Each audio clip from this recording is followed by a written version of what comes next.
Welcome to the Sun today for the 16th of March 2025. The Sun has had an outbreak of sunspots. In fact, the sunspot number has now gone out to over 200. It seems to be a lot of small spots, as you can see from this picture, but nonetheless that's still quite a significant change, and most of those spots have appeared in the northern hemisphere. Overall, solar activity was relatively quiet, but is a little bit more active than the previous day. As I said, the sunspot number has increased to over 200, and you can see from the diagram on the right here that you can see there's been a dramatic increase since the last time that this face of the sun was pointed towards us 27 days ago.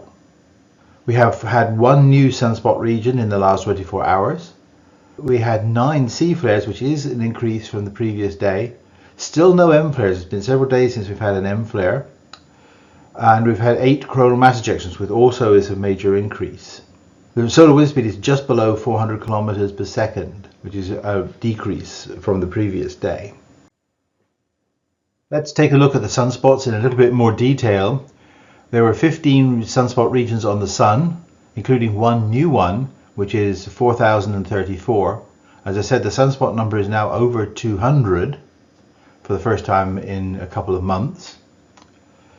The area, however, even though we've got all these new sunspot regions, has actually dropped somewhat to 550, meaning that most of these sunspot regions are relatively small.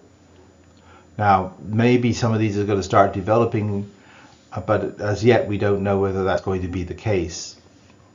Geospace has been relatively quiet. The KP index has been steadily dropping from a level of about 3 to 1.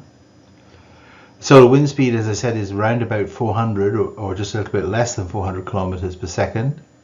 And if you look at the auroral arc shown here on the bottom right, that it seems less active than it was for the last couple of days. Solar X-ray flux seems to be reflecting this relatively quiet period with just a few small C flares, nothing particularly spectacular.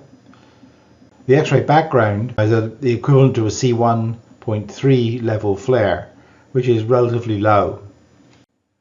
As I said, CME activity is a little bit higher than it has been. We had 7 recorded by SOHO, and I'm going to show you the LASCO C2 movie. That's the inner high resolution field of view.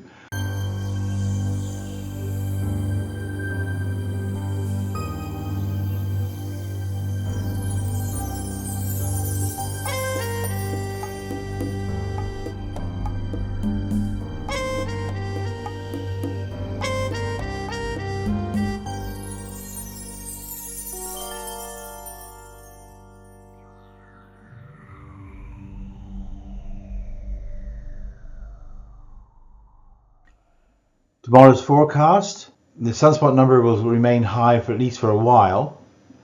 The flare rate should increase with all these sunspots, but maybe it will only be a larger number of small flares. The solar wind speed will remain low, and there's no CMEs that are due to hit Earth in the next 24 hours, and so another geomagnetic storm is unlikely. Once again, thank you for listening. If you enjoy these videos, please pass them on to friends or neighbors or relations who you think might benefit from understanding more about how the sun works. And so until next time, stay safe and goodbye.